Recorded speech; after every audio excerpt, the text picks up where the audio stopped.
Welcome everyone to Wednesday Night at the Lab. I'm Tom Zinnan. I work here at the UW-Madison Biotechnology Center. I also work for UW Extension and Cooperative Extension, and on behalf of those folks and our other co-organizers, Wisconsin Public Television, the Wisconsin Alumni Association, and the UW-Madison Science Alliance, thanks again for coming to Wednesday Night at the Lab. We do this every Wednesday night, 50 times a year. Tonight it's my pleasure to introduce to you Professor Timothy Smeeding.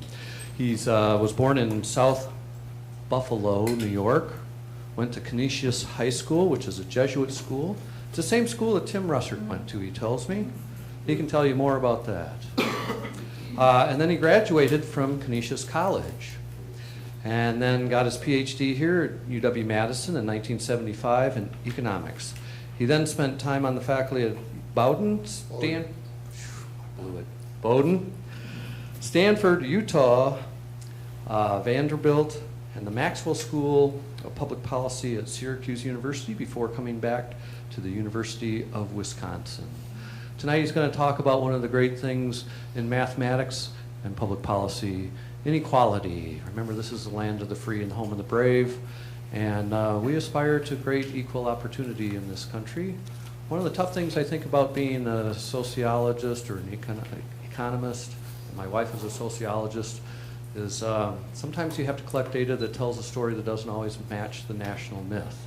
I'm looking forward to hearing what Professor Smeeding has to say tonight about all that. Please join me in welcoming to Wednesday Night at the Lab.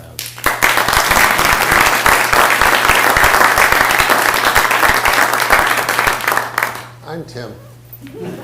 Hi, Tim. That's it. I'm an extinguished professor of public affairs and economics in the Fall School. And I came in 2008 to direct the Poverty Institute. I did that to 2014. And my work is on inequality and mobility. And so that's what I'm going to try and talk about. Like I said, I can't beat Rocks for Jocks next week, the geologist, but I'm hoping to do better than the vice presidential debate. All right, so here's the questions I want to ask. What do we know about the methods by which intergenerational transmission of advantage and disadvantage work through the life cycle? Some kids can't choose their parents, some end up lucky, others don't. And what can you do about that? Because if some are really advantaged and others disadvantaged, you don't have equality of opportunity.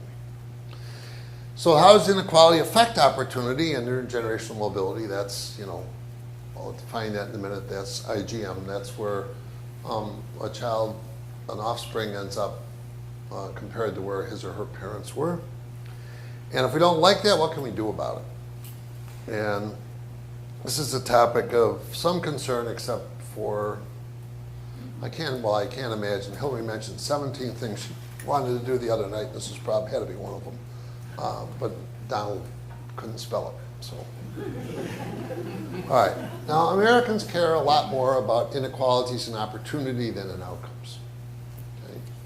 We want kids to have a chance. We don't mind if somebody worked their butt off and honestly, without big tax losses and other things, earn their way to the top. We wish our children could have the same opportunity and they could grow up to be, Bill Gates or whoever else is your hero or his or her hero. I think that's great. But the mobility is determined by two things. First of all, the differences in opportunities. Then you have to take advantage of the opportunities. Quite often, some kids miss the boat. They don't take advantage. You're in a good school. You get pregnant. You have a baby before you've finished lots of other things in your life, and it's a much harder road to hoe. So part of it is differences in taking advantages, and not enough low-income kids take advantages of opportunities. We need to do more in that. But the problem is that if you ask me what the two biggest forces are, first it's parents and parenting. And then secondly, it has to do with money, essentially, and connections, which go together. Parental education is another important indicator. So we're going to look at those things, right? There's two kinds of intergenerational mobility. One has to do with just relative mobility. And it's a tough thing because it says that, well, from 1 to 100, where was your father and mother? Say they were at 80, okay? Where's your kid going to end up? An 80, a 20, a 95, something like that. So but the thing is, it's a zero-sum game, because when somebody moves up, somebody else moves down. So part of what we talk about, because it's easier, is relative mobility. It's your position in some sort of a distribution of well-being as compared to your kids. And so that's one thing.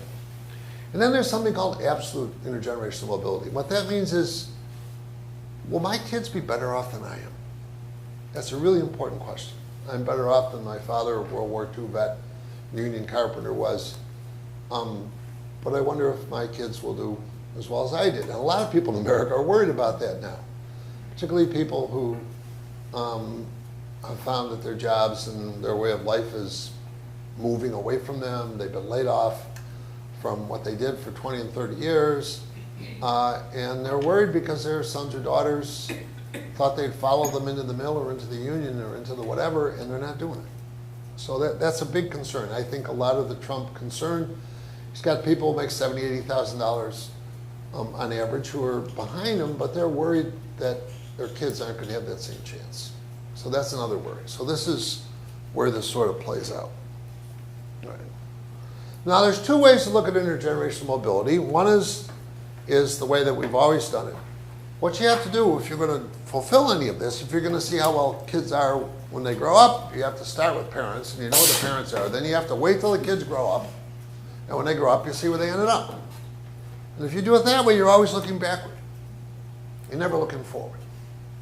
You're always saying, you know, we observe a parent in the 60s or 70s, the kid grows up to be 40, and, you know, in 35, 40, 45 years, and then we observe them, and that's all great, but the experiences of kids who grew up 40 years ago isn't the same as the experiences of kids who are growing up today. So another way to do it is to say, okay, we learned something from who got ahead and who didn't in the traditional way. Why don't we talk about the attributes, institutions, policies that today's kids need in order to succeed? Because it's today's kids who we're making policy for. We're trying to decide to improve their schooling. We're trying to give them opportunities. So looking forward turns out to be important. So I'm going to talk a little bit about both. Now, don't get your panties in a wad here. This says children's destination depends on some linear regression, a log of income or a log of socioeconomic status. That beta tells you the relationship between a parent's position or a parent's SES and a kid's SES, okay? It's just one simple number, okay? It could be 0.4, 0.6, 0.5. But it tells you in society the average relationship between parents and kids, okay? And it's the persistence coefficient. The higher it is, the less mobile a society you've got. So if every kid, if that coefficient was 1 or 0.9, that would mean, you know, that you started out at some rank and you ended up with a 90% chance of ending up in the same rank when you grew up, and therefore there wasn't much mobility. If that coefficient is 0.2 or 0.3 or something like that, wow, now it sounds like, you know, there's a lot of movement in this society, a lot of chance to get ahead and so forth. So that's what we're looking at.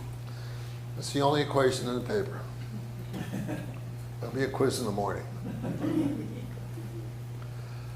So these estimates have a lot of range of outcomes and ages and whatever, and they bounce around. But almost every study like this that's ever been done finds bunching in the corners. So if you started out at the bottom, your chances of ending up at the bottom are disproportionately higher. If you started out at the top, your chances of ending up at the top are disproportionately higher. Now you don't get that from this one coefficient, so that's part of the issue. You have to look at matrices and so forth. And if you went back and you took the original mobility, I mean, suppose you took a sample of parents in the 1970s and you followed them and their kids for 40 years. You missed about 40 million immigrants, what the hell? 11 million undocumented since 1980, and you missed anybody who's been incarcerated because we don't count them. They're somewhere off in jail. Okay? So if you start in the past and go forward, you're stuck with whoever you had at the start, and you miss important dynamics in society. That's another reason I don't like this perspective. So now this is kind of a Gatsby curve. This is in a book I did with a couple other guys. And here's those betas. The betas are over here. And it's something called a Gini coefficient. Just realize that further to the right it is, the more inequality you've got. Okay? So if you're over there, you've got a higher Gini coefficient, you've got more inequality. If you're over here, you've got more equality. Okay? And you see things, there's no perfect correlation. And you see bunching, and you see things that, well, gee, you see things like all of these countries tend to have high mobility and low inequality, Scandinavians. Well, the range of outcomes is much narrower. Their institutions are much more equalizing. Then you go in the middle and you find Germany and Denmark. Their inequality is about the same, okay, but one is much more mobile than the other because it's got a lower beta, okay? And then you go over here and you see the US up there versus, let's say, Canada and Australia, and you have societies that have high inequality, but those Canadians and those Australians have way more mobility than the US. So this is sort of what you have to pick apart. And there's a book from Russell Sage that I don't want you to buy or read called From Parents to Children. So they're related, but there's not a one-to-one correspondence. This is essentially what I just said. There's some high inequality countries that have high mobility, Australia and Canada, while others do not, like the United States. Some with medium inequality countries differ, Germany and Denmark. And the low inequality countries, Sweden, Norway, and Finland. Now it's very interesting. If I ask you which country had the biggest percentage increase in inequality over the last 20 years, how many of you would guess Sweden? It's true. They started from a low base, but they've had a lot of inequality. They've rolled back their welfare state. They've liberalized their markets. A lot of people are doing really well. I mean, their bottom is still pretty good, but the top end is running away there. I'm not going to talk too much about other countries. This is called the Titmus lecture. I gave this one in England last year, and then more international. I want to talk about the U.S. today. So, way one, it's most important perhaps, because perhaps the past may be a poor policy guide. But you do learn something from looking at the past. Their history does tell you something. And in the debate about the trends, whether mobility and opportunity have declined for previous generations, it's only a window in the past. It's not a way forward. So who cares if you can say that my father's generation after World War II did really well compared to their parents who went through the Great Depression, and the next generation, baby boomers did pretty good, but the next generation's not going to do so well. How do you know? I mean, why doesn't it keep going up? Okay. And as a matter of policy, there's greater concern to bring the bottom up than the top down, and I'll tell you why. So what we want to do is, what can we do for the next generation? So Janet Yellen said this. It's very interesting. I think this captures where I want to go right away. We know that families are the locus of both opportunities and barriers to economic mobility. What individual or family characteristics predict who will achieve upward mobility? Who's going to move up? How much does someone's initial circumstances in life influence how far that person can get, or how hard he or she needs to work to get there? Researchers and policymakers need a better understanding of how much mobility individuals may experience over the course of their lives, meaning the ones who haven't experienced it yet. Okay? So I'm with Janet. Now this is a nice picture. I had a graph in here. I've got about 4 papers, 3 or 4 papers at the end you can look at, but the New York Times versions are much easier. Tom Edsel writes about my stuff a lot, and so he writes more clearly than I do. So what this says is, everybody in this graph started out in the bottom 20%. They were born to a parent who was in the bottom 5th of the distribution. Okay? Now the question is, where did they end up? And what you see at the top is, if you were born white, the bottom, 23, 19, 23, and then 35 for the top 40%. That's almost random. That's a great mobility. So if you're a white kid and you started out at the bottom, you got yourself up and you moved ahead. Now suppose you're a black kid who started out in the bottom. You have a 51% chance of being in the bottom 20%, 27% chance of being in the next 20. That means you're 78% of the black kids in America who started at the bottom end up below the median. Okay? That's what it tells you. Do the same thing with by parenthood. Mothers are continuously married, looks a lot like whites. Discontinuously married, a little worse. If you're never married, 74%. If your mother's never married, 74% chance of being stuck at the bottom. How about education? If your parents are college graduates, it's amazing. It sort of jumps out at you. That looks like that, looks like that. It looks like a mobile society, but then you go down here, less than high school, you've got about an 80% chance of ending up below the median. So we know who it is who's having trouble: minorities, undereducated, kids who grow up in more or less a single-parent family. Those have higher risk. You can tell that from this. I had a table in the paper, but this guy, Bill Mather, he damn good at graphs. I'm telling you, it's much better than I could do. I just copied it, I must admit it. So the idea is the usual look back can't really capture the inequality boom, because inequality really took off in the 80s in our country. Those kids aren't old enough yet. So if your kid was born in 79 or 80, they're not going to be 40 for another 4 or 5 years. Then we have to go and measure them or whatever. So we don't know what's going to happen to them. Before 1980, incomes moved up pretty evenly. Everyone got ahead. It was great growing up in South Buffalo with Big Ed the Carpenter, because every year you had a higher standard of living, And you could feel the family moving up. And then all of a sudden, the top moved up and the bottom didn't go anywhere, and then it fell. So that's what we're experiencing now. But we can't tell what effect that had yet, because we haven't waited. The kids aren't old enough. Now, a different way is to look at youth and adults under ages 30 today and ask, how are they moving through their lives? How likely are they to hit the success markers for joining the middle class, okay? Which is what I consider making the American dream. So it's a life course approach, all right? How you grow up affects where you end up is the story. And there's CRETA, the cross-national research. I'll show you a diagram or a model that we use to do this. And we're just going to do it in the US. There's something called the social genome, which helps measure this, that the Urban Institute and Brookings have, that I've been an advisor on. So we'll talk about that too. So the question is, given key parameters for child mobility, are we making much progress? And the answer is, in general, not much. I'll show you. So this is the regression, only in a picture, okay? There's parental SES. This is where you end up as an adult, okay? You go through. There's investments in institutions that are made publicly, that are made privately, and so forth. And those things happen in your birth year, really important.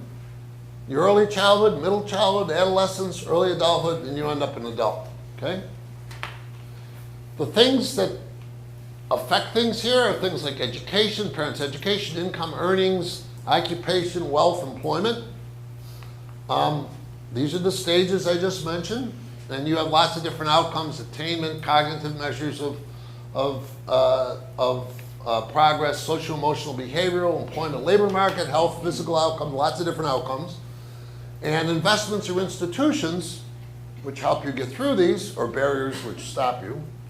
That's why this was originally, at some point, somebody was calling to talk gates, gaps, and something else. But I'm not going to talk too much about that. And then you've got the outcome measures. So this is the general way that people do it. Now that's not very specific. So what is it? What do you mean by it? What does it take to go to get through that first stage, the second stage, the third stage successfully? What's it mean? Okay, so here's the social genome model. It has all those same stages, but what it tells you is that what you need to end up in the middle class, the white picket fence near the middle of the distribution or above when you grow up to be an adult. The first thing is you're born to a non-poor married mother with at least a high school diploma. That's important early on. If you don't end up in that way, that's okay, but you just have to work harder to get over the next step. It's easier if you get over the first step. You have to have acceptable preparation for formal schooling, which means you've been to preschool or somehow you're behaviorally okay, and you're interested in reading and colors and things that you have to be ready to learn when you hit formal schooling. Then formal schooling works for you, so you add to your basic skills. You cumulatively move ahead, reading, math, social emotional skills as you go through school. Then you have to graduate from high school with an average GPA and not be convicted of a crime. Now, the not convicted of a crime turns out to be a huge barrier in minority populations today. I do work on that too. Then you have to live independently with a post-secondary degree somewhere in your late 20s. So you're not staying with mom or dad anymore. You might only have a technical degree. You may have an LPN. You might have gotten a certificate in advanced computing or something from community college, but or more. So you okay? And then by the time you're in your 30s and 40s, you at least 300% of poverty, which is about the 60th percentile. So you, in other words, you're middle class. In other words. So the idea, these are all the steps it takes to get to middle class. And all we're going to do is say, well, what happens in those steps? I mean, what are the trends? What's going on? Are people moving ahead in those steps? And it comes down to 5 different things that turn out to be important. Independent forces. These are those institutions and investments and lack thereof. Family status early in life. We're going to talk about diverging destinies hypothesis, birth conditions, age, and education of mom, which are very important. Then we're going to talk about parents and parenting. Is the family stable? What human and material resources are available for the kid? You read to the kid. Is the kid being pounded and whatever? My father pounded me, but he read to me too. So, money, economic status of families, and growing inequality. So, and it turns out that if you've got a bachelor's degree and you want to make money and you can pick any country in the world to be in, this is the country. Because we have a real undersupply of people who've gotten 4-year degrees. And that means when the demand goes up, the supply is behind. I'll show you this later on, okay?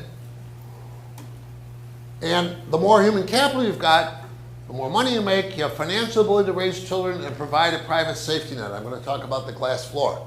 I'm going to ask you, normally when I talk to a professorial and other audience, you ask, have you ever done any of these for your kid? And the answer is pretty much, yeah, at least one. Well, the top end, you do all of these. We'll get to that, okay? Then social institutions, level of pay. Is education open? Do we subsidize education like preschool? Is healthcare available at reasonable cost to everybody and things like that? Those are all important. And then the role of place. Where you live. It amplifies parenting differences and money differences. So these are all factors that produce differences in those outcomes, and we're going to talk about. So, this is not good. Births and cohabitation at early ages or marriage at early ages does not predict stability. College kids get married after they get their degree and after they've gone through a lot of other steps, as I'll go through in a second. Cohabitation outside marriage now is more common than marriage among those 30 and under. So if you're not living with your parents and you say, okay, you're not living alone, are you living with somebody else? The chances that you're cohabiting are greater than the chances you're married. That just happened last year. This is just a recent change. I mean, especially kids who aren't doing well aren't married. College kids get married. And they get married when they're going to have kids, and it's a commitment device for kids. So college and up is okay, and I'll show you this in a minute. Now, there's more cushions in some countries, more and better early childhood education. There's some income support, wage setting, and continuous health care. Those things help them overcome the fact that there's only one parent, and they might not have as much money. Okay, but still, you're at something of a disadvantage. So here's how I tell my students, and this is no different. I told the Governor's Commission on the Future of the Family the same thing. Okay? There's 4 adult differences in life stages that separate children and parents. Okay? Education, work status, partnership, and planning. So increasingly, children come at either end or the start of these stages, and it makes a huge difference. So dissimilar families and children follow very different life course paths depending on where you had your children along the way. Right? So here's the problem at the bottom end. We all want our kids, I'll tell you the good, we all want our kids to finish school. Whoops. It's okay, I'm not falling down. Finish school, okay? Get a job. Find a partner, make a plan, have a baby. Now put have a baby first. You haven't finished your schooling, you don't have a good job, you don't have a partner, and you don't have a plan. Unintended pregnancies are a hugely terrible problem. So there's the two poles, okay? Woman under 30 will have a first child at age 19 and 22, and then 1.6 more kids. The big families are the lower income families in our country. They're complex. By the time a biological child is 9, the chances that one or both of these parents will have another child with a different partner is 75%. If you take the following, you take under 30, unmarried, man, woman, baby, okay? The chances that man or that woman will have another baby with another partner are 3/4. That's what you call a complex family. Two kids here and there and whatever. And this comes from the Wisconsin child support data. It comes from Fragile Family. This is what my wife does and others. People are normally shocked at that, but it's true. It's very complex. And almost 70% of births to women under age 30 are unintended. And those kids don't do as well. So there's a lovely book by Belle Sawhill called Generations. And it's like you slip into motherhood. It's like, oh, I got pregnant. Well, you know, I'm not sure. And okay, we'll have the baby and we'll see how, because that's okay in our neighborhood. And that just doesn't work very well. Doesn't work very well for the mother or the kid. Okay? So that's Belle Sawhill's book. Now, marriage. Marriage is failing among all but college graduates, and those that marry early are more likely to divorce. The biggest declines in the last 10 or 15 years are among whites in their 20s and 30s. Charles Murray wrote a book called Coming Apart. No Latinos, no African Americans. I'm just going to look at white Anglos. And he looked at the same places that Bob Putnam did when he looked at our children. These are kids who grew up in blue-collar places, and they're just, they didn't get educated, they're not following their parents, they're not finding jobs, and they don't have the basis for getting married. So marriage, it just isn't happening among these 20s and mid-20s people. But on the other hand, college graduates who remain high, little divorce and so forth, and they have fewer children, more money, more resources, fewer children. So here's some pictures. That's the percent of all births that are non-marital. Okay, less than high school is the top line.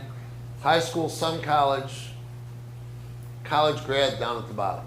Okay? College graduates don't have babies outside of marriage. Many of you remember the TV show Murphy Brown? There's about 1/10% of the mothers in America are Murphy Brown. Okay, she'd have the baby and she'd be off directing the TV show and doing this and this. And whenever the baby was on, he wasn't making any fuss or whatever, and he was nice, and she'd hand him off somewhere and go do her thing.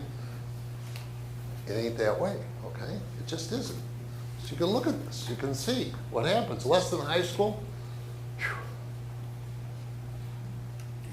Never married mothers. These are mothers who are never married. Only 3% of college graduates, mothers, have never been married. It doesn't happen. Look how high all the others are and where they're going. You can follow lines and read charts. I don't need to tell you. This is this multiple partner fertility I mentioned. So these are urban U.S. parents who have a child by another partner 9 years after the focal birth, the first birth that you start to follow, by marital status. So if you're married, there's a much smaller chance that you'll have a birth with somebody else. You'll probably stay together long enough. If you're unmarried, look at that. That's where that 75% number comes from. And this makes a mess. 2 different kids, 2 different fathers. My colleagues, Dan Meyer and Maria Conchian, write articles, I'm doing okay, with things called, I ain't paying for his kid. You can figure out what that means, right? We've got all the child support records in the state, the actual records, and we do all the work for DCF on it. Therefore, we know more about child support and broken families than anybody else in the country, probably in the world here. They've been doing it for 20 years. And they can go out and find a mother who's got a couple of kids who isn't married and go and talk to both of the fathers. And they say, I ain't paying for his kid. So neither one of them pays anything. And the mother is stuck there in the middle of nothing. Okay? The father may be in jail, may be unemployed, maybe isn't making enough that he has got much to share to start with, but I mean, that's a problem when you start out at this end. Now, factor number 2 are parents' money and skills. I would argue with you, and I've always argued this, almost all parents want to do, I used to say all, but somebody in the education department got pissed at me and said one time, not everybody does. So, almost all parents want to do everything they can for their kids, but some are better able. So does anybody in this room think from the conception of their child, forget the birth, that the kid wasn't going to college? No. Only about 60% of the kids actually do go to college, so somebody's not thinking about that, okay? And money and skills are important, okay? So if you're born at the 90th percentile, that's the middle of the top quintile, you have $55,000 per kid to spend on each child in 2013. And if you ended up at the 10th percentile, you had $7,000. That's for room, board, everything else. Everything else. Yeah, huge difference. That's just for the kids, okay? I'm going to show you these things. I'm going to show you some of the ideas of, summer camp, enrichment, after school programs, all that stuff, computer at home, music lessons. All right, this is Catherine Magnuson, who's my colleague in Fall School. Catherine wrote the Child Support Quality Standards for the state of Wisconsin, the STAR standards. She wrote them. She's good.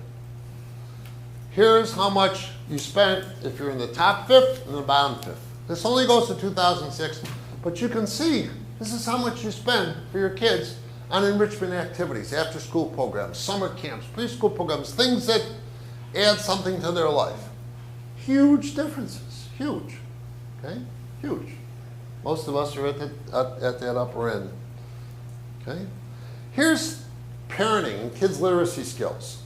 So it's all relative to the top quintile. So the 1, 2, 3, 4, the top quintiles at the 0 line, okay? This is the time you spent in literacy activities, like reading to your kid, or interacting with your kid and talking to your kid, okay? If you start out at the bottom, you're way below. Turns out people that are upper middle class actually do more early on when the kid is really young. But you can see it go ahead. That you don't read to your kid, you're not interacting with your kid, you're not talking to your kid. That's not good. But that's what happens depending on where you are in this distribution. Now, this is something called parenting quality. Now, they go out and they visit the home, and does anybody here a psychologist? There must be somebody. They do something called the home scale. They go out, they check it out. Is the place clean? Is the kid watching TV? Are there any books in the house? And so forth and so on. And if you rank parents, and you can go right here and find the article, according to the weakest, the average, which is the middle 50, and the strongest parents, you can see at every stage, all those stages I mentioned before, the stronger parents' kids do better. At every one of those stages. So parenting makes a big difference on who gets ahead. Okay? Who's going to succeed? Who's going to move up in school? Who's going to stay in school? Who's going to get a degree? Who's going to have a job? And so forth and so on. So parents are incredibly important.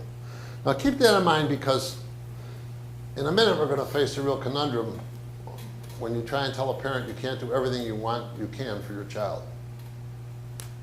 That's a stopper. We're not going to do that. So that creates a big problem. So money matters. Income is important, and children's family income inequalities have widened. So even if you assume that inequality is represented by rungs in a ladder, and just say that, that the rate at which people move up and down the ladder, that beta coefficient hasn't changed. But the rungs of that ladder have gotten much wider apart. So being at the bottom or being at the top are very different things now than they were 25 years ago, okay? So the stakes for ending up at the top of the bottom are much higher now, regardless of the trend. So this is a showstopper. This is a Congressional Budget Office data. This is the after-tax income of the bottom, middle, and top fifths in 2010 dollars. These are only households with children, okay? So here's the top, here's the middle, here's the bottom. And here's the growth over time. You can see that there's been a much bigger growth in the top relative to the middle than between the middle and the bottom. Neither the middle or the bottom have done terribly well. At the top, things have exploded. Okay? Okay? It's totally exploded. The gap is huge. So I've got some summary. I point to picture, then I say it, so, okay? Middle has suffered real income declines, negative absolute mobility. In other words, they're worse off now. Absolute and relative mobility are both important to the middle class. And that's why, the bodies in on the World Bank and the International Monetary Fund and people in Washington that want shared prosperity and inclusive growth. You want something that brings the bottom up too and not just lets the top run away. So you hear all these people saying growth is good, economic growth is good. Yeah? Who gets the benefits of the growth? If all the growth goes to the top end of the distribution, that growth isn't really helping. So it has to be more widespread. It's finally starting to be in the last year or two, after a long, long time. I don't know how long it will continue. But finally, people at the bottom are starting to move up. Their real incomes are increasing. But this is 8 years after the Great Recession, or 7 years after the Great Recession as well. Okay? So there's a big income inequality. Now, wealth is even more important than income. Okay? Income is a flow. You get so much a year, whatever. Wealth is what you've got sitting there that you built up by saving, or you've inherited it, or somebody gave it to you, or you got lucky, or whatever, and your wealth builds up. And wealth is insurance. You can use that money to do whatever you want. So I'll show you what happens, okay? And I'm going to show you, you can read that, but I want to show you a picture here. This is the OECD data, and this is the income share of the top 10%. You can see in the United States, it's the highest. We have the top 10% is the biggest share of the pie in the US. And then you look at wealth, they've got an even bigger share of this, bigger shot, almost above 70%. That's wealth. Assets, stocks, bonds, housing, businesses. So we've got a big issue here. And when you look at inequality in all of these, just know that they're all going up. They're not all going up incredibly fast. That's because these, there's a trick, you know, you can make these axes much bigger and it will grow much faster. But they're all going up. So all inequality in what consumption, inequality in income, inequality in wealth are all going up. So it's not just inequality in income, it's in wealth too. And I'll explain why. Here you go. Here's how many of you guys have done this? Since I see a lot of people out there who are about my age, which is 68, a lot of you have been through this. You buy an expensive home in a good, safe school district so your kid goes to a good school. Your children graduate college and often post-grad with no debt. So in other words, somebody paid for their college, they're not in debt. Your children, my child, one of my boys, grew up in Syracuse, New York. Patrick's a hell of a hard worker, but you couldn't do squat in Syracuse in the Great Recession. Person last month's rent to go to Boston. He's got an incredible job. He makes $100,000 a year and he loves it at age 28. Okay? But whose dad had the money to get him there to overcome the job mismatch, to put a bright young kid in a place where he could get a good job? Parents buy a first home with favorable interest rates. Interest rates have been incredibly low. I mean, all these developers who have built all these things borrowed that money at 0.5%. They've done incredibly well. And my mortgage, I mean, 2.4% on a 15-year mortgage? I mean, that's when interest rates went down, we all refinanced. That saved you gazillions of dollars. Now, your son or daughter just graduated from college, and they got their girlfriend, or they want to get a place somewhere, want to buy a condo, looks like a good investment, but they don't qualify because they don't have a good enough credit history. Cosign, bada bing. And then there's this evidence in the United States, Denmark, and Canada that if you're in the top 5%, the chances that a kid who grows up with a parent in the top 5% will go to work in a family business are about 25% in each of those. I taught these kids at Bowdoin.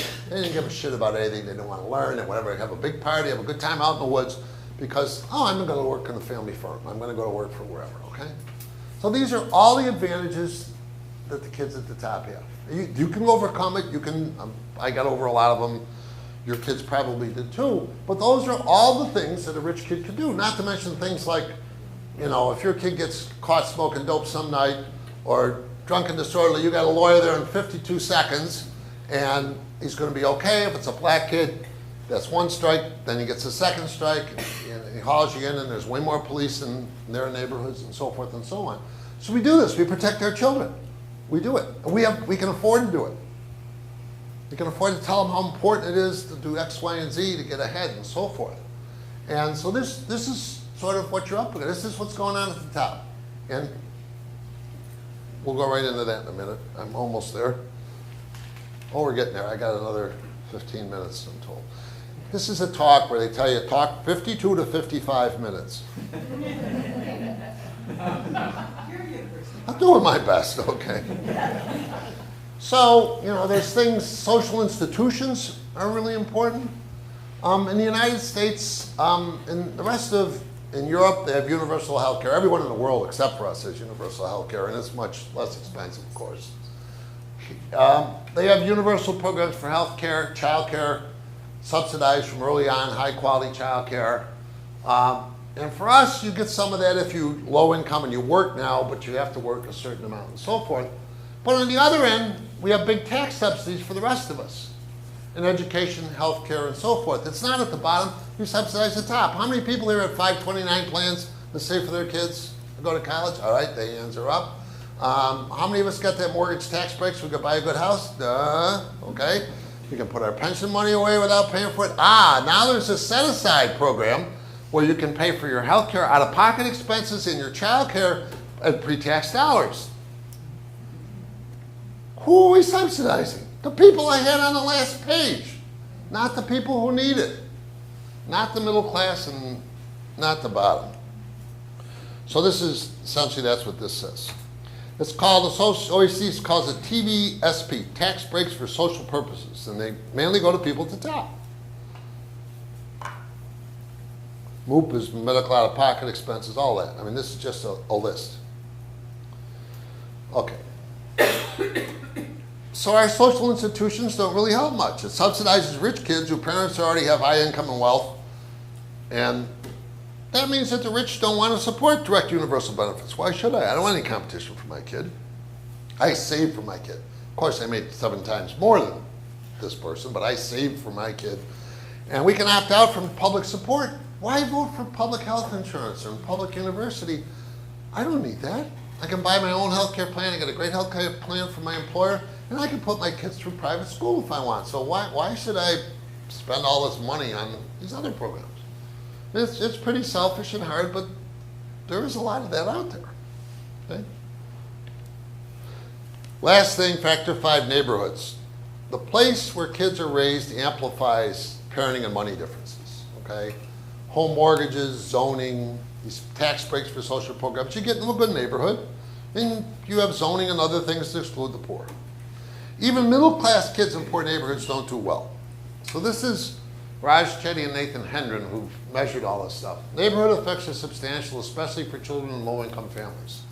The U.S. county in which a child grows up explains nearly half as much as the variation in their earnings as their parents' incomes. So parents' incomes might explain more, but this is where you are. The quality of this, you know, look around. Go over right here. I live over here in University Heights. The playgrounds are nice. The streets are clean. A few drunken students, but you got to put up with that because otherwise you wouldn't have this business we're in, and so forth. But you know, I don't go out there on Allied Drive and duck when I hear something go crack in the middle of the night, and afraid that my kid, you know, leave my kid go out at night and so forth. So that's important too. All right, so that's it. All the ingredients seem to be going, or a lot of them are going in the wrong way. If you believe in equality of opportunity, you probably don't have it. Even if the trend is questioned, virtually everybody agrees the amount of mobility we have in our country is too low. I mean, there are these 40% stuck at the top and about 35% stuck in the bottom. And in between, the lower middle class moves around pretty well, but the others don't. So what are we going to do about it? It's possible to provide more equal life chances than is the case in ways that do not violate family autonomy. This is the hard thing to jump through. But there are limits to these policies because parental influences are evident everywhere, and the rich buy out of public goods that are subsidized to do so in our country. You know, Obama, for 3 days, he tried to get rid of 529 plans, the special breaks in 529 plans. The roar was huge, and he backed off. That's, you know, they're great devices. You put your money away for your kids or your grandkids. They build up. 2 of my boys, 3 of my kids actually, you know, was very helpful for them to get through school. I could save for them to go to school without any tax penalty. It built up over time, and I spent it on their schooling. But there was an advantage I had. And if you didn't have that money, you couldn't. And then self-interested parents have every reason to fight against such policies to give their children more advantages. If you don't see this, there was a great Law and Order episode one night, and the cops go, and there's this, and what's happened is the director of admissions at a preschool was murdered. So they go and they, so-and-so's daughter didn't get in. So they go and they knock on the door. This really cute little 5-year-old girl comes up and says, "Good afternoon, hello, how are you? Oh, come on in." Unbelievably nice. And her mother's in there and she's packing. So why are you packing? She says, "We have to move."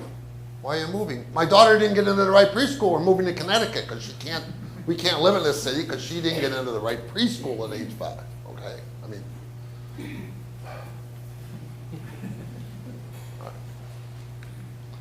Now here's an example of where you run into conflicts. You're trying to set policy.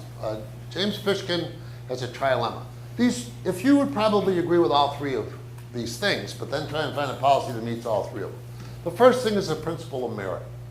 Society believes in procedural fairness and evaluating qualifications for school or jobs or other prizes. In other words, if you've got better grades, if you do better in the interview, but you should get the job.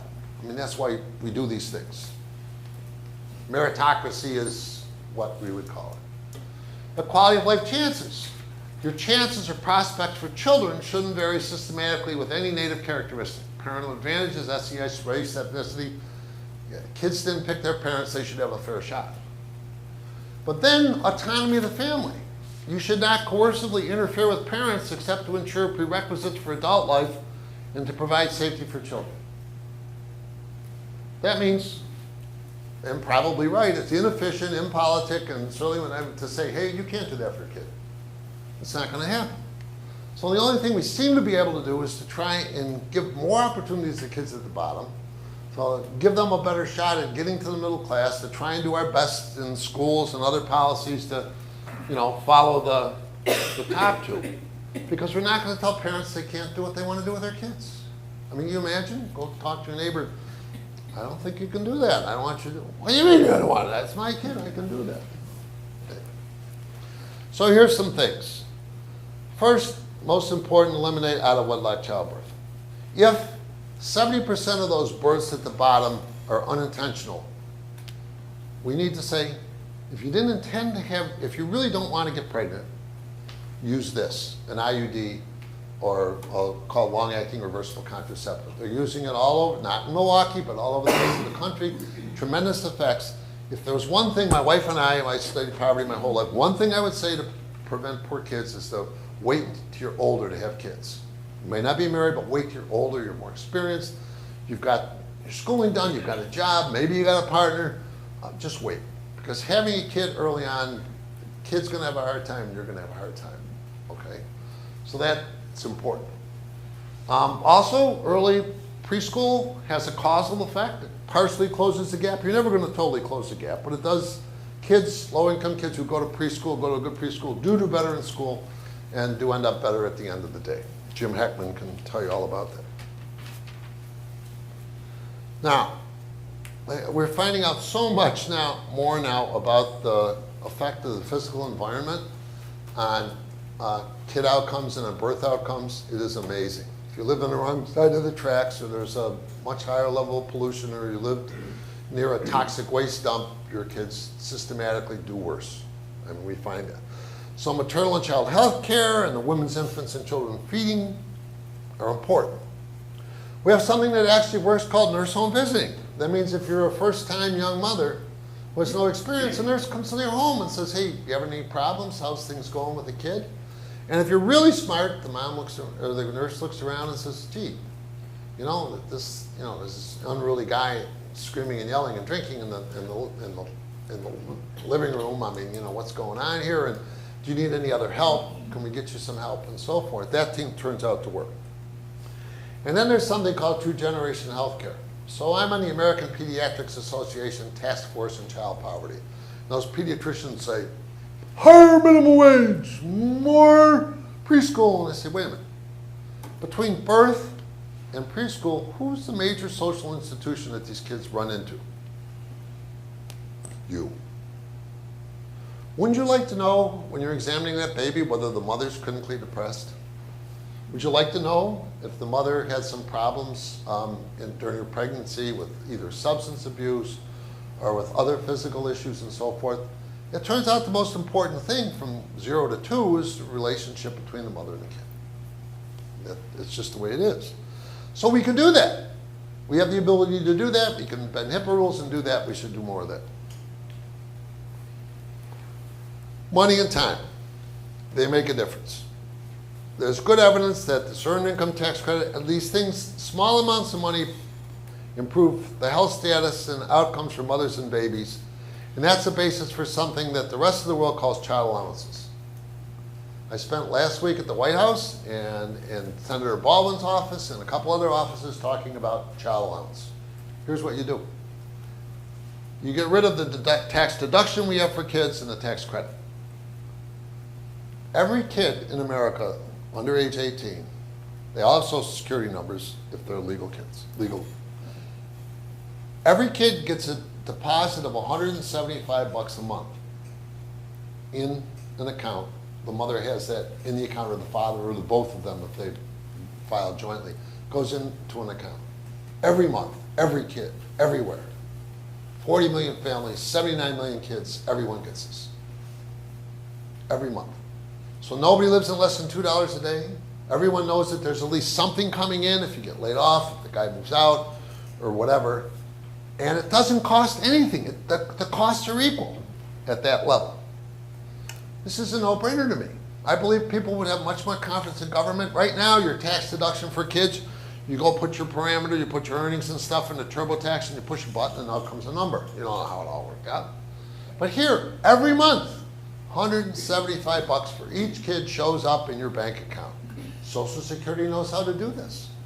They know how to police it. We have something called a representative payee program, which is when you have an aged parent who can't handle her own financial affairs and they name you their representative payee.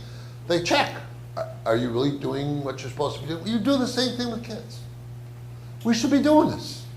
It's incredibly progressive and wouldn't cost us anything. And so it'll be in the New York Times in about 2 weeks. We just finished the paper, but we're shopping it around at various places, and hopefully this will catch hold. And it gives you a little amount of money at the bottom. Now we're going to increase your, stay with this earned income tax credit, which pays you more if you work as an incentive to go to work, so that goes with it. We need a higher than $7.65 minimum wage. No, we do not need a $15 minimum wage. 10 would be the most. But if you look around Madison right now, the economy here is so hot. Have you seen any place, any retail establishment that doesn't have a sign on the window that says hiring all shifts, all hours, whatever? The de facto minimum wage right now, because our economy is so hot, is about $11 an hour. That's what people are paying, because you need that to get kids. But that's only in Madison. It's not Milwaukee. It's not a lot of other places and so forth. But making work pay better is important. And then work schedules that are consistent with good parenting. Here's an example of workplace flexibility. This is part of the problem. This is during the Great Recession. We had way more workers than we had jobs. So you got your child care for 8 hours, and you go in and you're punching in at 8 o'clock in the morning, and the boss at Target or Walmart or wherever says, no, don't punch in. We don't need you in the floor. You wait. 10 o'clock, you punch in. 2 o'clock, nope, there aren't enough people, punch out, go home. That's workplace flexibility. I thought I'd go to work I got 8 hours of child care. I thought I'd go to work for 8 hours of pay, and you let me work 4. That happens. It's happened a lot. And there needs to be some balance there. You can't schedule, there's laws on the books that need to be enforced, that you have to at least give people a week's notice before you change their schedule. You can't say, oh, come on in tomorrow night for a double shift. And, well, I got kids here and I got nobody to watch them. And so. Educational system. Don't ask, I have no idea. Get somebody else. All I know, in 1983, Ted Bell said we're a nation at risk. We're only, of each cohort, each group of kids, you know, by age following them, we're only graduating from high school 75% of them. We're all the way up to 77%. So 23% don't graduate. Milwaukee Public Schools, about 40% graduate on time, within 6 years being on time, okay? We really need to do more about this. Finally, tertiary education policy. Oh, good, I'm getting right there. We need efforts to get kids through school. And I'll show you this in just a minute. It's not getting them into school, it's getting them through school. You need incentives for kids to get there, get through, get done. Okay? Even those with career and technical training can even get good jobs in computing and basic math and science and technology. You can get a good job today with those too. You can in this economy. Okay? But here's our problem right here. Okay, these are what we call age groups. So I'm even older than the 55 to 64, but pretend that's me. And just look at the yellow bars. Which country had the highest percentage of 55 to 64s who graduated, who've either got an associate degree, a bachelor's degree, or an advanced degree? Who's the highest? The yellow. USA, USA. But then we went flat. We're flat. Every other country, bing, bing, bing, bing, bing, bing, bing, bing, bing, bing, bing, bing. You can see the progress in every other country moving up, and we're just not doing it. Their kids aren't getting through. These aren't just kids we teach here. They're smart, they're bright, they get in, they work hard, they'll get out in 4 or 5 years. But it's in a lot of the other schools that are in our system and whatever. You can't make money, you didn't really get a good high school education, so you can't handle this course and that course. And I mean, this is a real problem. And this is where we are. That we're just not making a lot of progress. Why should we care? This is kind of cool. This is the OECD graph that shows that inequality shapes the opportunities. Higher inequality lowers the years of schooling for kids who have low educational ability. So if you're a high-income kid, it doesn't matter how much inequality is in the society, you're going to get through it. If you're a middle-income kid, the more inequality, there's a small decrease in your chances of getting through. But if you're in a high inequality country, much lower chance of getting through a 4-year education. Much lower chance. Everyone got that picture?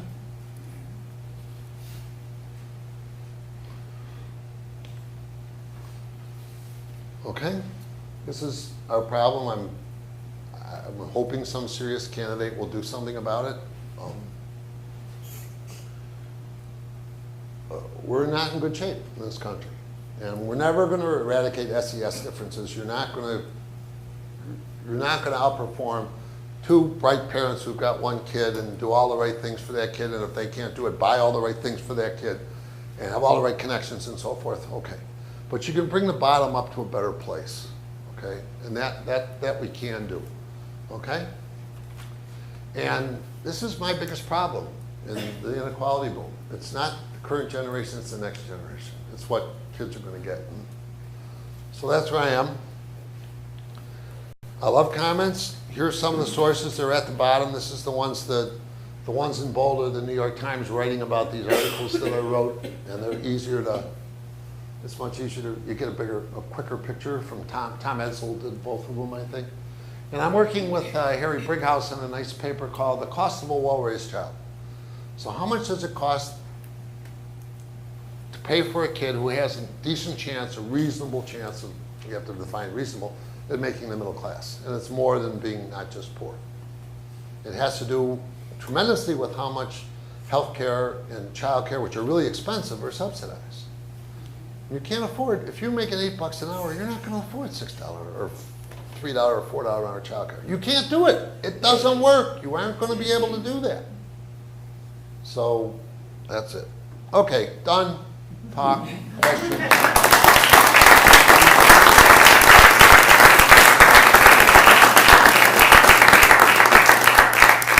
I'm sorry, I don't teach undergrads. I usually get a question, what classes do you teach? I teach graduate students in the fall school so far. We'd like to do an undergraduate public affairs course, and I'd like to teach that, but we're on hold right now. We might take away too many majors from economics and the deans and economists, and we might take away too many from political science. So they want to turn people like me loose on undergraduates. All right. Yeah, back there, you in the brown shirt. Forget about undergrads. Why don't you just still listen to a 10th grade course? And then make every high school kid in Wisconsin take this and get a feel for their odds if they make all the wrong moves. You should go to South Division High School. I've been to South Division. You've been. They won't let you take the books home. They don't come back. They will not let you take a book home. High school kids cannot take a book home. We had an African-American girl who showed us around. She doesn't want to take it home because her brothers say, what are you doing studying that crap? You're not going to get ahead and whatever. She has to hide the study. Okay? And they don't have books, electronic books on tablets and so forth either. It just doesn't happen. And the odds there are amazing how kids get through that, given all the way the odds are stacked, it's amazing.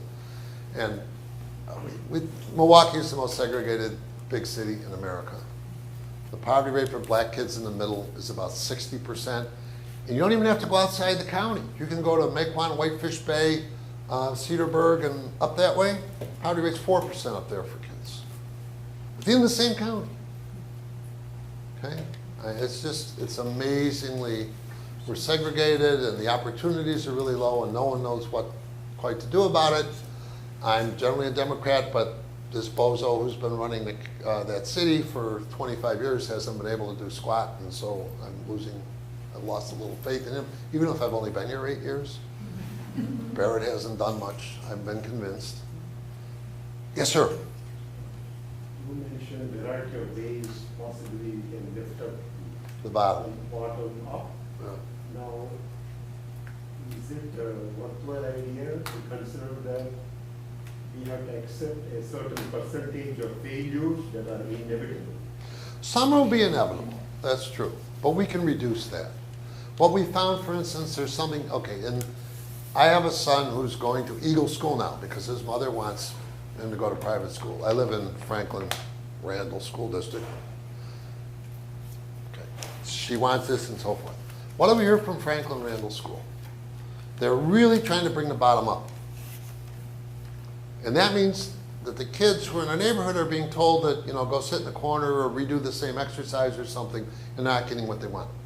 It turns out there was really good research that if you offer an accelerated program to all kids, if you offer a top-end program to all kids, the black and Latino kids are more likely to get into them and more likely to do better. David Card, lead article in the American Economic Review last week. You need something, you need to think about it. And it's difficult. I mean, the problem, if the bottom comes up and the top does just as well, you're fine, okay?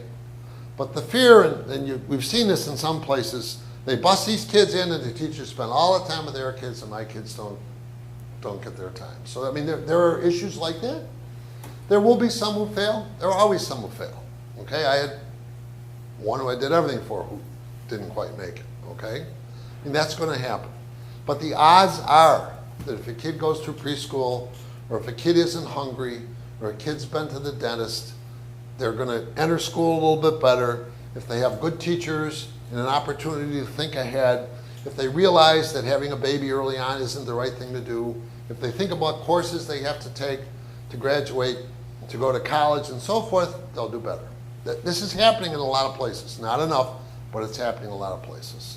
Does any historical baggage play a role in the level of where they stay? Like I have come across people from Jamaica or some of the African It depends. countries. It's hard.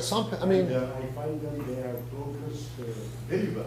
yeah. Tim, can you repeat the question so the folks at home? This gentleman wants to know why some immigrants, for instance, from Jamaica, progressed very well, and others haven't as well. The immigrants come here and they do things that no one else will do. If you've been out to those lovely Norwegian dairy farms in the middle of the state, the rosy cheeks give you the nice ice cream, and you look at the cows, and the only people touching the cows are brown. Everywhere in this state. But you know what? Those guys are making more money touching those cows there. They're making 3 times as much as they would have made in Mexico. And that's why they're there.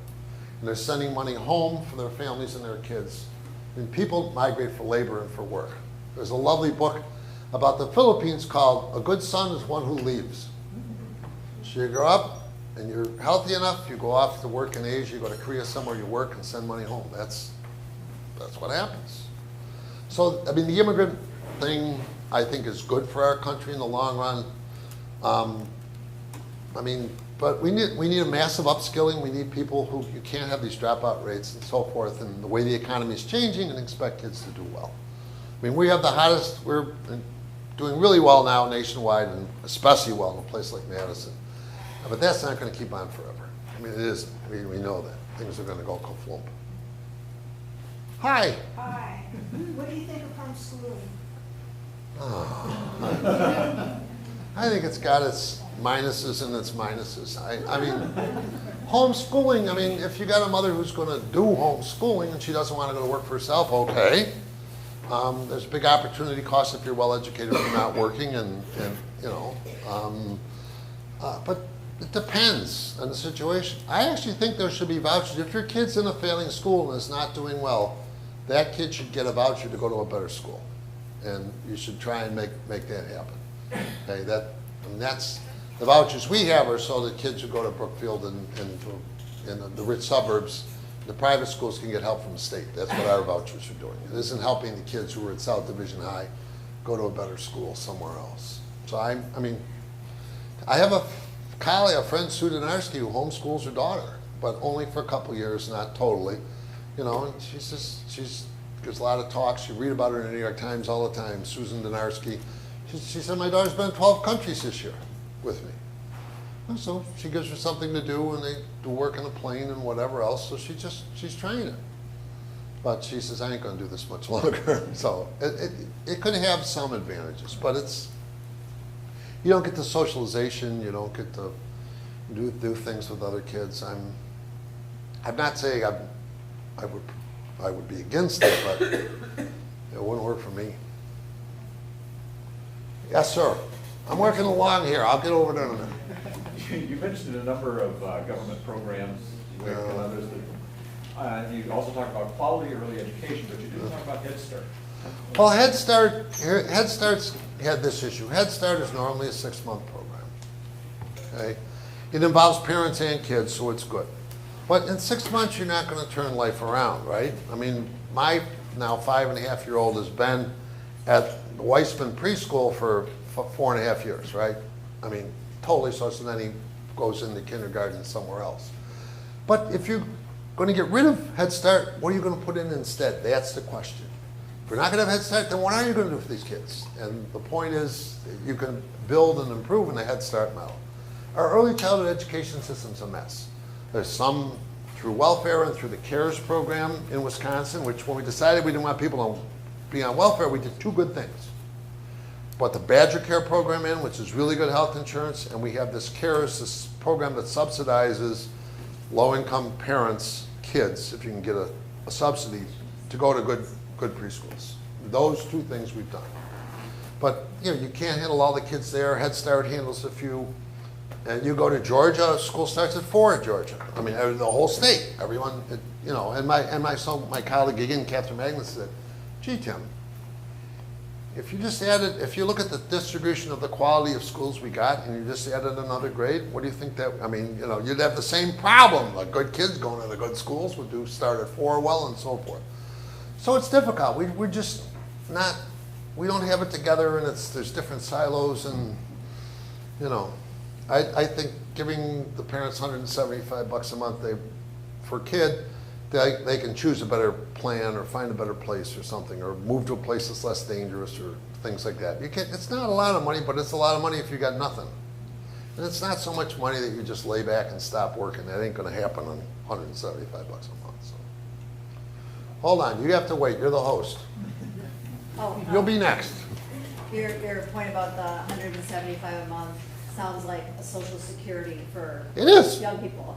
Right, no, Yeah. And I was just gonna point out, I work in aging, so a couple points. All these kids who are poor, they're not gonna magically get wealthy. No, when well, they're older. they're going to have a better chance. No, I'm saying when they're poor, when they're youth. People are either poor all their life and stay poor when they're older, and that there are people who are more well-to-do and get poor when they're older because of a death or not being able to work, or disability or something or other. But there's a lot of research that says the support for Social Security is because we see it as our parents, our Right. white parents. And I'm just wondering how we'll ever get the political will to help those other kids. It Yeah. just seems you really haven't discussed racism. And how much of that is? It's very benefits? difficult. I'm an economist, so it says all else equal, if you consistently choose one particular race or gender or whatever, that's discrimination. But all else isn't always equal, which makes it harder. But we do have racism in our society. It's much less here than it is in Milwaukee. I went out to something called Poverty Matters. I don't even agree with that. I mean, Okay. you look at what the high school graduation rates are here, and the fact that the white population in Madison accepts the still much lower graduation rates of African American Okay. kids in Madison. If that was happening with white kids, we would be storming the school board. They're trying to do something about that. I'm not going to disagree. Now, for the elderly, do you know Pam Hurd? She runs Wisconsin Longitudinal Study. We have another plan to make sure that there are no poor, for $10 billion a year, there will be not one poor elder Social Security recipient in this country. How do you do that, Tim? Every elder person has to fill out a tax form. Only half of them do now. But a simple 1040 form, one line, you put in your Social Security that you got last year and whatever, if you got a pension or earnings, whatever, if that all adds up to be less than the poverty line, we raise your Social Security to the poverty line. Well, the poverty line is insane.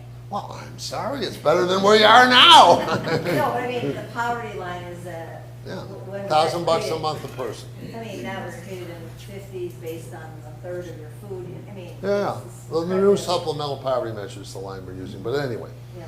So, I mean, but for low cost, we can get rid of some issues, okay? I'm not disagreeing with you. I like it. You're feisty. All right, the host gets asked. You mentioned the president, you mentioned the senator, you mentioned the mayor. How about that hammock? How about what? The hammock. The hammock. The man from the Speaker of the House. Oh, if you go look at David, put my name into the New York Times and put Smeeding and do a search. And about 2 months ago, you'll find me telling David Herzenhorn, who called me about Paul's plan, which is the block grant everything. I mean, we have the TANF program for poor mothers. Nothing, the TANF program is non-responsive totally. They gave you, in 1996, they passed out $24 billion. Nothing has changed. It doesn't respond to anything. We use the money for everything else. And he wants to turn all these other programs that work into that program. So I'm talking to this guy, and he said, what do you think? And I said, oh, get a life, Paul.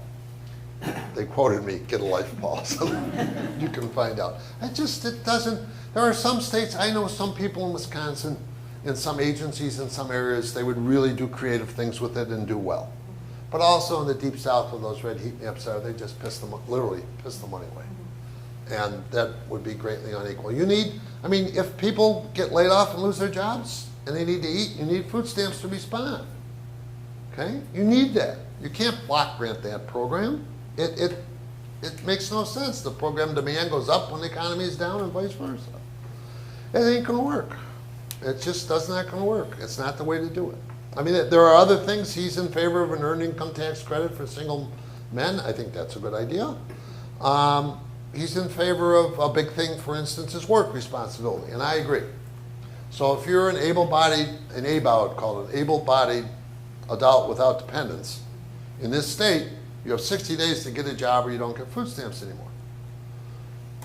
Half You of the gotta pee people, in a cup, though. half the people they're doing this to, yeah, you gotta pee in a cup too, or get somebody else to pee in the cup and pour it when you win. No, they go in the bathroom with you.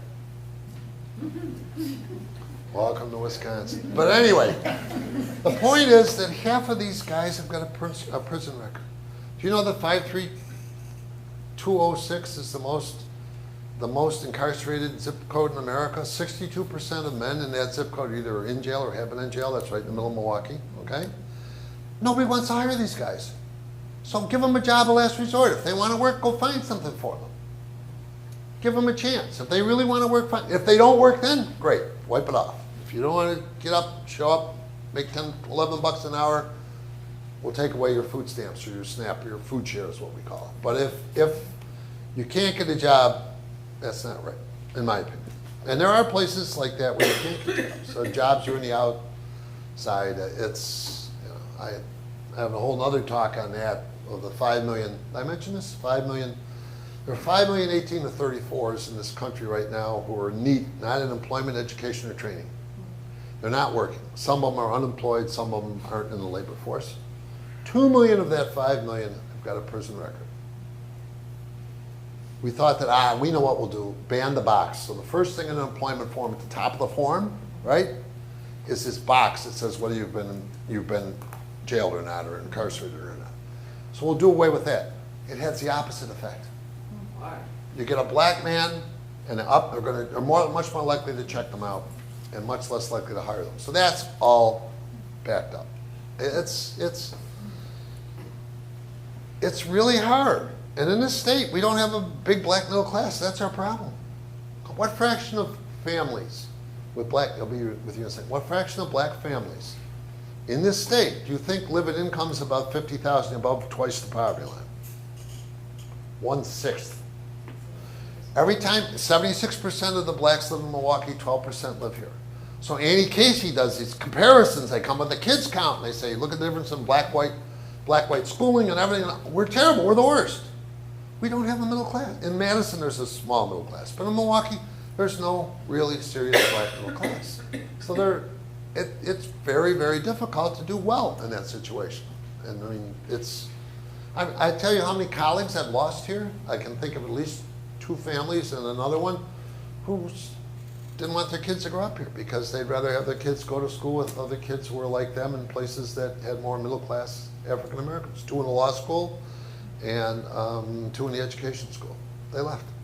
They found great jobs because of that. So yes, we got a problem. Becky's trying to do everything she can about it. We're becoming more sensitive to it. And you'll be glad to know that my wife taught Shabazz, the guy who was arrested in class last year. The African-American man, was a big scandal in the spring. Suddenly there's a retirement of the head of the UW police force, okay? And this guy had done some graffiti and whatever, but they arrested him in class. If they would have arrested him in the class before, it was my wife's class. So she says to him, she said, you know, you're a really smart kid. And I lectured in a class once, and you're a really smart kid.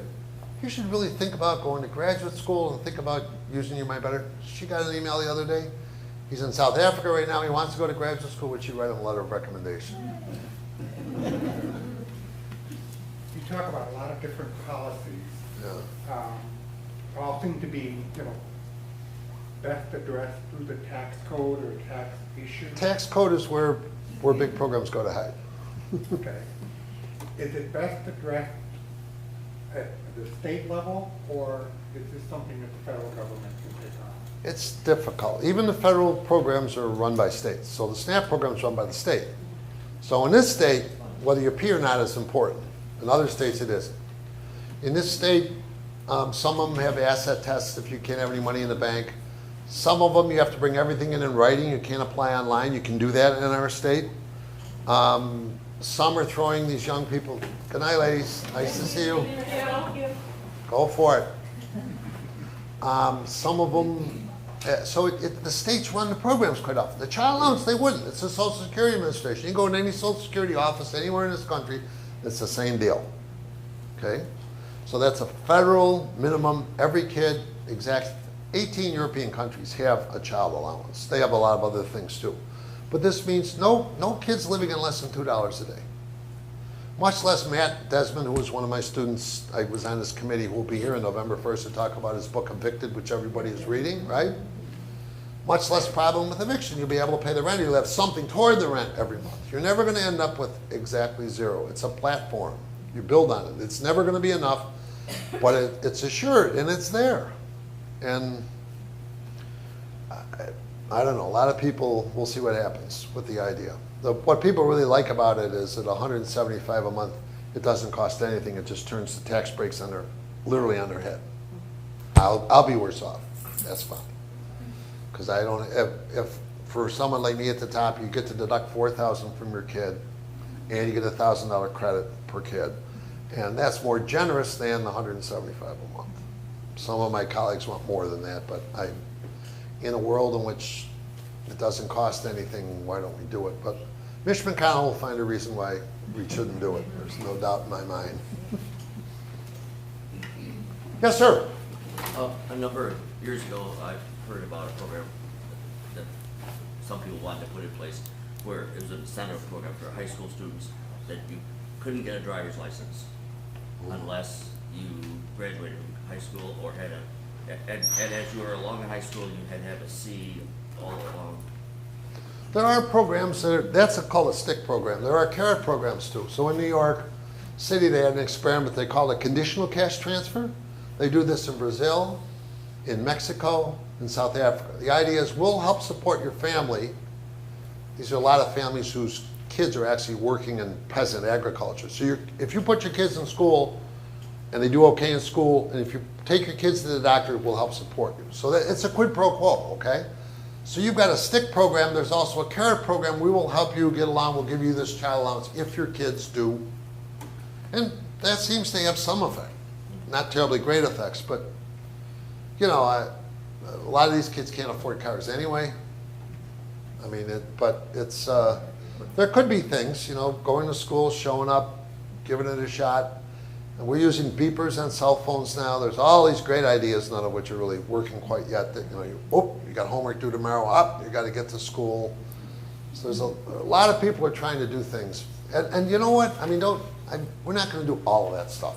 We're just not going to do all of it. But you could pick a couple of things and move in the right direction.